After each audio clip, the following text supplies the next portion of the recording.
Hello student, कैसे हैं आप लोग। आई होप सब अच्छे होंगे। तो चलिए बच्चों, आज आपके लिए कुछ ऐसे क्वेश्चंस लेके आए हैं जो बार बार आपको पेपर में पूछा जाता है, बट ये जो है आपका एनसीईआरटी में नहीं मिलेगा।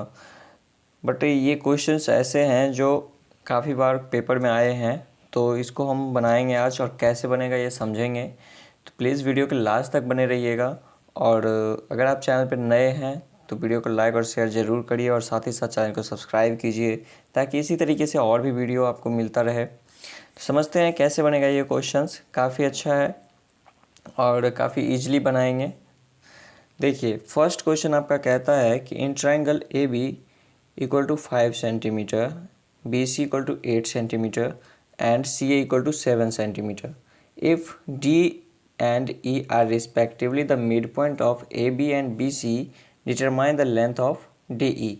अब जैसे यहाँ पे आपको ट्रायंगल दिया नहीं है तो आप क्या करिए, ट्रायंगल यहाँ पे यूज कर लीजिए। आपका ए बी सी एक ट्रायंगल है। ए बी सी ट्रायंगल में आपको दिया हुआ है कि ए बी सी, जिसमें आपको ए बी का लेंथ है 5 सेंटीमीटर, बी सी का लेंथ है 8 सेंटीमीटर और ए सी का लेंथ है 7 सेंटीमीटर। तो ये हम ले लेंगे 5 सेंटीमीटर, ये हो गया हमारा 8 सेंटीमीटर एंड सॉरी ये हमारा हो गया 7 सेंटीमीटर, ये हो गया 8 सेंटीमीटर, ये 7 सेंटीमीटर है। अब हमें कह रहा है कि if D and E are the respectively the mid point of A B and B C, ये हमारा ए बी है और ये बी सी है। ए बी और बी सी के मिड पॉइंट है ये। Determine the length of D ई। तो यहाँ पे हमें डी जो है वो ए बी का मिड पॉइंट है और यहाँ पे बी सी का मिड पॉइंट कौन है, ई।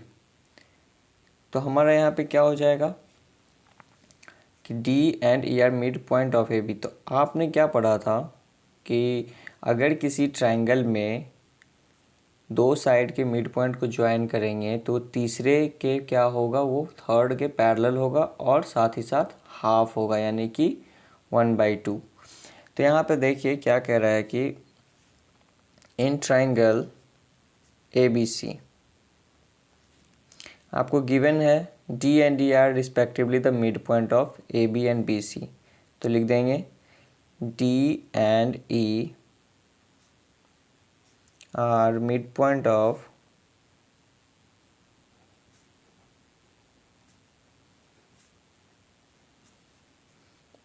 ए B and B C. Therefore, by the midpoint theorem,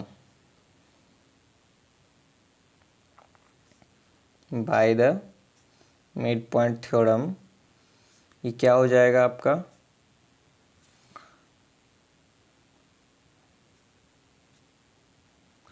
ये जो आपका साइड है डी ई वो थर्ड साइड के पैरेलल भी होंगे और हाफ भी हो जाएगा। Therefore, D E is parallel to AC and DE is half of AC। अब यहाँ पे है कि आपको AB 5 सेंटीमीटर है, BC 8 सेंटीमीटर है और AC 7 सेंटीमीटर है। तो आपको फाइंड किसका करना है, DE का लेंथ। तो DE जो होगा वो हाफ ऑफ AC हो जाएगा। तो चलिए DE इक्वल टू हो जाएगा 1/2 इंटू AC का लेंथ है आपका 7, दैट इज़ 7/2। आप इसे डेसिमल में भी निकाल सकते हैं, तो DE हो जाएगा 3.5 सेंटीमीटर। आई होप आपको काफ़ी अच्छे से समझ आया होगा। चलिए नेक्स्ट देखते हैं, नेक्स्ट हमारा क्वेश्चन क्या है। क्वेश्चन नंबर 2 कहता है कि point P and Q have been taken on opposite side AB and CD। जैसे कि आप देख रहे हैं AB पे पॉइंट P है और CD पे पॉइंट Q है, respectively of a parallelogram ABCD। आपका ये जो ABCD है वो एक पैरेललोग्राम है, such that AP equal to CQ। इसमें आपको दिया हुआ है कि AP का जो लेंथ है वो CQ के इक्वल है, so that AC and PQ bisect each other. तो यहाँ पे हमें क्या करना पड़ेगा, एक तरीके से कॉन्ग्रुएंस प्रूव करना पड़ेगा। तो सबसे पहले हम ये लिख लेते हैं कि हमें गिवन क्या है। हमारा गिवन पॉइंट है कि A B C D parallelogram है। A B C D is a parallelogram. और पैरेललोग्राम में आपको साथ ही साथ ये भी दिया हुआ है कि ए पी जो है वो इक्वल है सी क्यू के। आगे हमें प्रूफ क्या करना है, टू बी प्रूफ। आपको प्रूफ करना है कि P Q and A C and P Q एक दूसरे को क्या करते हैं, बाइसेक्ट करते हैं। मान लीजिए ये हमारा पॉइंट है, इंटरसेक्शन पॉइंट ओ है, तो यहाँ पे आपको ये प्रूफ करना है कि ओ ए इक्वल है ओ सी के एंड ओ पी इक्वल है ओ क्यू के। That is A C and P Q bisect each other, bisect each other. ये आपको प्रूफ करना है। तो क्या करेंगे हम, यहाँ पे इन दोनों ट्रायंगल को कॉन्ग्रुएंट्स कर लेंगे। ठीक है, तो कॉन्ग्रुएंट्स करने के लिए हमें क्या करना होगा, यहाँ पे दूसरा मेथड भी आप यूज कर सकते हो जो हमारा मिड पॉइंट थ्योरम है, बट कॉन्ग्रुएंट्स करना ज़्यादा ईजी है, तो आप कॉन्ग्रुएंट्स कर लीजिए। तो यहाँ पे हमें स्टार्ट करते हैं। प्रूफ क्या होगा इसका, प्रूफ हो जाएगा, जिन दो ट्रायंगल को कॉन्ग्रुएंट्स करना है उसको आप कंपेयर कर लो। In triangle A O P and triangle C O Q, इन दोनों ही ट्रायंगल में आपको ए पी जो है वो इक्वल दिया हुआ है सी क्यू के। ए पी इक्वल दिया हुआ है सी क्यू के, ये तो आपको गिवन है। दूसरा क्या होगा कि आप देख सकते हो कि यहाँ पे हमें क्या है कि ये एंगल जो है, ये एंगल वो इसके इक्वल हो जाएगा, क्योंकि पैरेललोग्राम है तो साइड पैरेलल है, तो ये अल्टरनेट इंटीरियर एंगल इक्वल होगा। तो angle O A P equal हो जाएगा एंगल ओ सी क्यू के, अल्टरनेट इंटीरियर एंगल। नेक्स्ट आपको मैं बता दूं, या तो आप ये वाले एंगल को इसके इक्वल कर दो, तो अगर ये इसके इक्वल है तो आपका कॉन्ग्रुएंसी यूज होगा ए एस ए, और अगर आप वर्टिकल अपोजिट एंगल को इक्वल करते हो तो कॉन्ग्रुएंसी यूज होगा ए ए एस। ठीक है, तो दोनों में से कोई भी यूज कर सकते हैं। मैं इसी को सेम करता हूँ, तो यहाँ पे ये इसके इक्वल हो गया, सेम प्रोसेस अल्टरनेट है। तो angle O P A equal हो जाएगा एंगल ओ क्यू सी के, अल्टरनेट इंटीरियर एंगल। तो यहाँ पे हम कह सकते हैं कि by A S A triangle A O P congruence triangle C O Q. अगर ये ट्रायंगल कॉन्ग्रुएंट्स हो गए तो सी पी सी टी से आप क्या कह सकते हो, ए ओ इक्वल टू ओ सी, कॉरस्पॉन्डिंग पार्ट्स इक्वल हो जाएंगे। तो ए ओ आपका इक्वल हो गया ओ सी के एंड ओ पी आपका इक्वल हो गया ओ क्यू के, सी पी सी टी। तो जब ये इसके इक्वल हो गए, इट मीन्स कि A C and P Q bisect each other. Therefore A P and sorry A C है, A C and P Q bisect each other.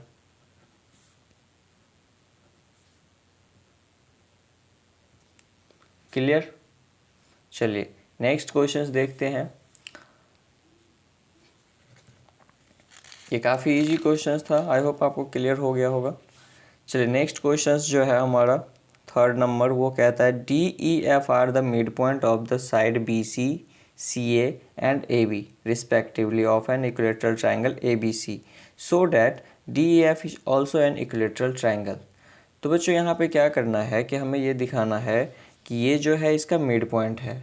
ठीक है, तो सबसे पहले हम लिख देंगे गिवन में कि हमारा क्या है यहाँ पे कि D E and F R mid point of D E and F R mid point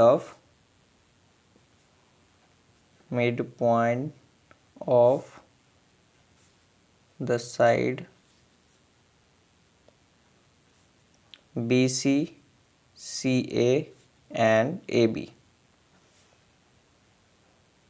ठीक है।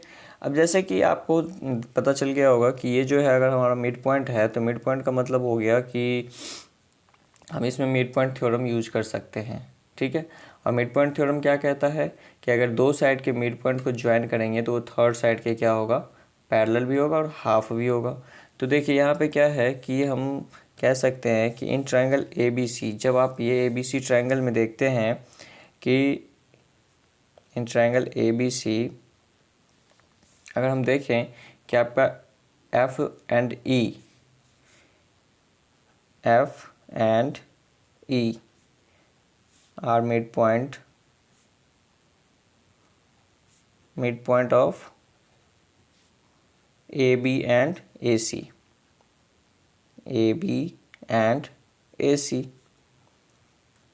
ये जो है आपका मिड पॉइंट है AB और AC का।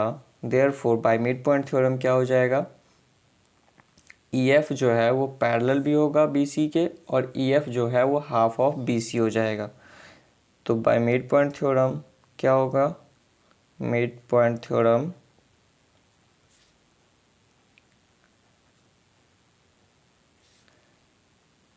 EF equal to half of BC। ऐसे पैरेलल भी होगा बट हमें पैरेलल की क्या ज़रूरत है, हमें सिंपली क्या करना है, हाफ ऑफ BC कर लेंगे। ऐसे आप लिखने के लिए लिख सकते हैं EF पैरेलल टू BC। इसको आप फर्स्ट इक्वेशन ले लीजिए। सिमिलरली आपको क्या करना है, सिमिलरली यहाँ पे क्या होगा कि जब हम ये देखेंगे कि ये दोनों साइड यूज करेंगे कि F and D are mid point of AB and BC, तो ये जो होगा वो क्या होगा, इसके पैरेलल हो जाएगा AC के और हाफ ऑफ AC हो जाएगा। तो लिख सकते हैं similarly DF is parallel to AC and DF equal to half of AC। ये आपका सेकेंड इक्वेशन हो गया। अब फिर से आप लिख देंगे अगेन। नेक्स्ट जो है मान लीजिए D और E आपका क्या है, BC और AC का मिड पॉइंट है, तो ये क्या हो जाएगा, AB का हाफ हो जाएगा और AB के पैरेलल हो जाएगा। तो DE parallel to AB and half of AB। अब बच्चों यहाँ पे क्या है कि आप को पहले ही गिवन है कि ABC जो है वो इक्विलेटरल ट्रायंगल है। तो आपको पता है कि ABC इक्विलेटरल ट्रायंगल है, तो आप लिख सकते हैं, लिख देंगे कि since ABC triangle ABC is an equilateral triangle,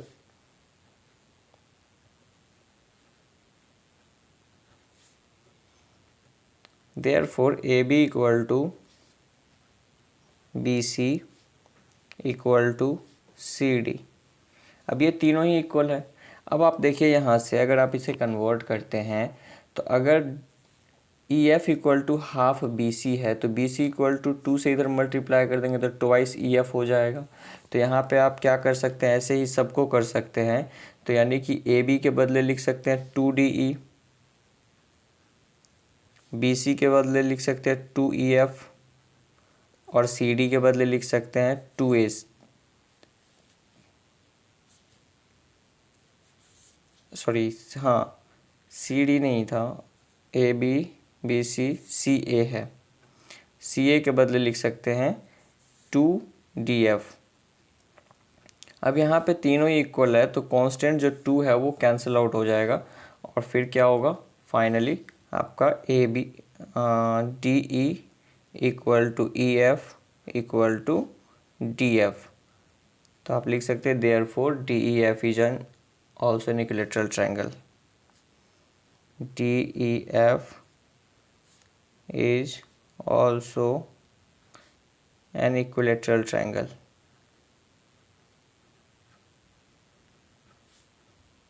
तो बच्चों यहाँ पे ये जो क्वेश्चंस है वो काफ़ी बार रिपीट हुआ है पेपर में, तो आप क्या करिए कि इसको एक दो बार प्रैक्टिस कर लीजिए। कोई ज़्यादा टफ क्वेश्चन नहीं है, बस मिड पॉइंट थ्योरम अप्लाई हो रहा है, बट ये बार बार रिपीट होता है। तो चलिए आई होप कि ये क्वेश्चन आपको अच्छा लगा होगा, समझ में आया होगा। अगर वीडियो पसंद आया तो प्लीज़ वीडियो को लाइक और शेयर जरूर करिए, और साथ ही साथ चैनल को सब्सक्राइब कीजिए, जिससे कि कोई भी वीडियो आपका मिस ना हो। मिलते हैं नेक्स्ट सेशन में, तब तक के लिए bye, have a nice day, thank you.